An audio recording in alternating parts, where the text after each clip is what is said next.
What's up, everybody? This is Charlie from Charisma on Command, and today I'm going to be doing a leadership breakdown of Steve Jobs. And I say leadership very specifically because unlike a lot of the people you might have seen me do on this channel before, Steve Jobs was not the world's most likable guy. In fact, a lot of the people that worked most closely with him would describe him as very abrasive. But what he was undeniably a master at was inspiring and leading people. When he came back to Apple to turn that company around, he had employees, customers, investors, all who were doubting what Apple was capable of, yet he led them to be literally the most profitable company in the world at one point in time. So what I want to do is talk about how he was able to do that, and it starts with a vision.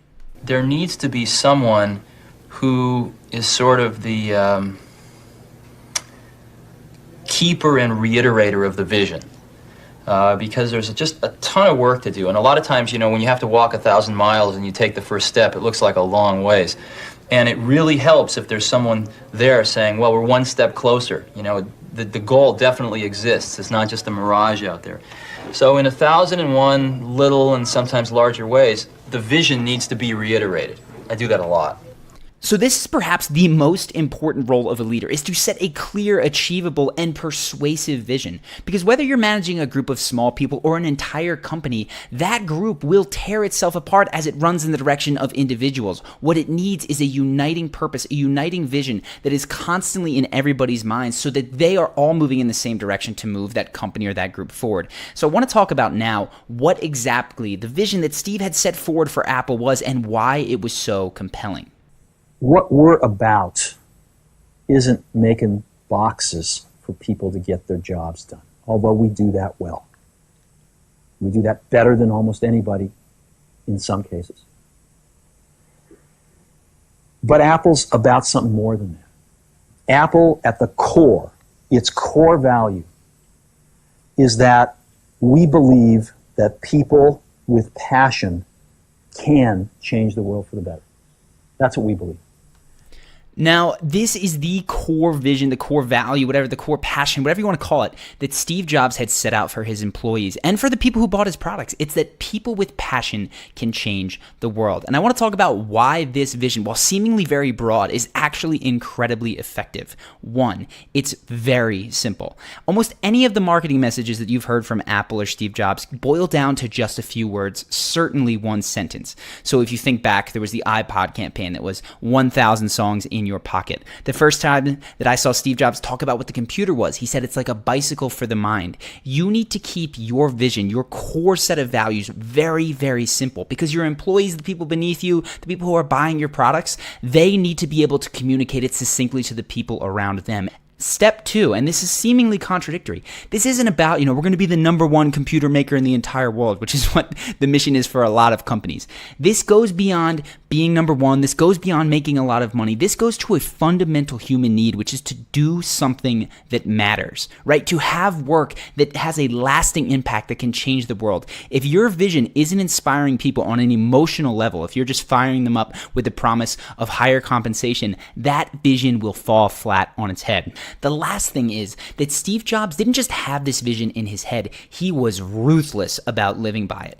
A lot of people, when they talk about company visions or even their own personal life visions, it's a flowery set of words that they don't actually make decisions by. Steve Jobs was ruthless in cutting product lines that he didn't think were going to change the world, that he didn't think Apple could be the best at. He constantly was refocusing his people on this vision of doing something big that was going to change the world. And honestly, that was their heyday, was when they came out with the iPod and the iPad and even the iMac before that. That focus on the vision is what made it so powerful. That is what inspired the people around him. And if you look at his employees, as we'll do in just a second, they picked up the message loud and clear.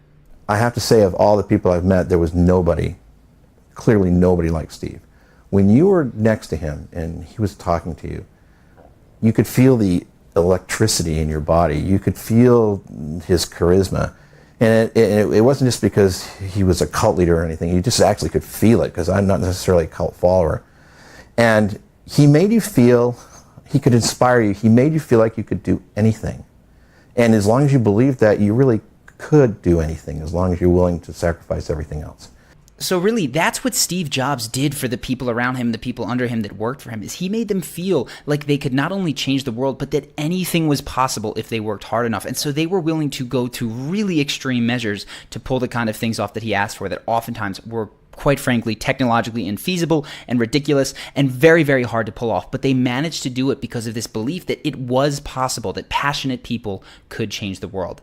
Now, this was not the only thing that Steve Jobs had going for him. In fact, there's a lot of other stuff. But the second one that I want to touch on now is what got people emotionally riled up. And it's that Steve Jobs spoke in high-stakes metaphors. Let's check it out. Sun is, if you will, our friend, because they're going to spend their marketing money to convince people to move into the segment.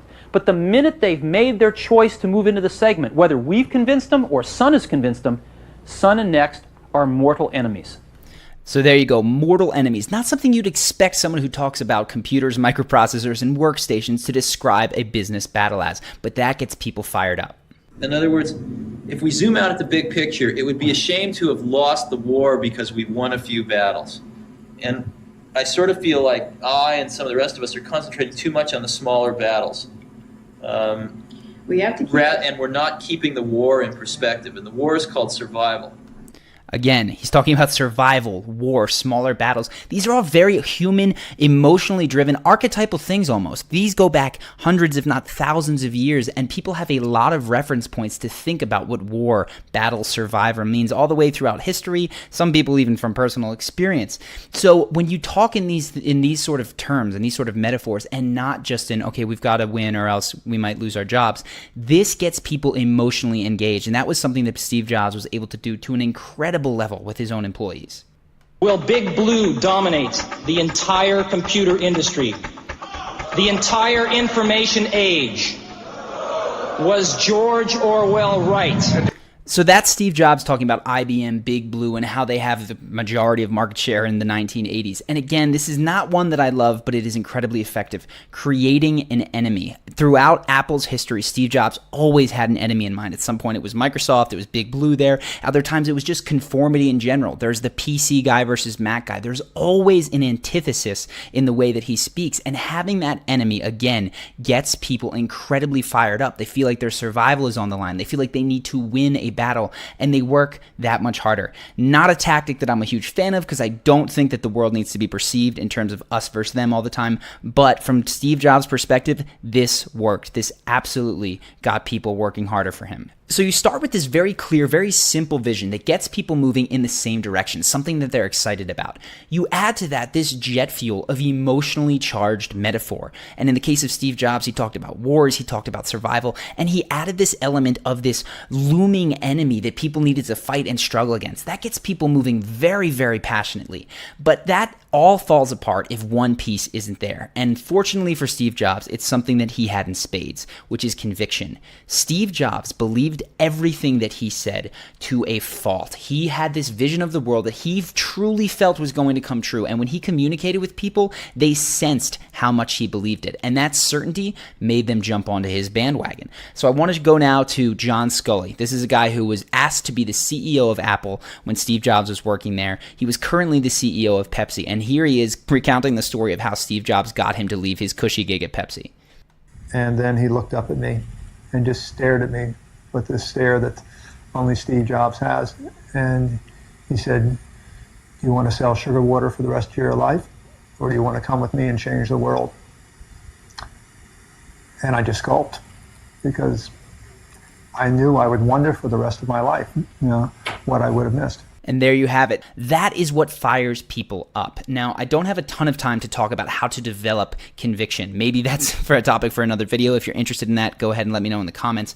But there's one way the conviction comes through very, very clearly, and it's in the choice of words that we use. Our words betray the way that we feel all the time. And if you look at Steve Jobs, he oftentimes didn't talk in terms of possibilities. He talked in certainties. He would say, we are this. We will release this computer by this date. He talked as if things had already happened, which is actually a very similar thing to Conor McGregor, if you've seen that breakdown. So I just want to show one example when he'd come back to Apple, how he talked about the company bouncing back. And it wasn't, we will likely do this, we can do this. It is, we will do this.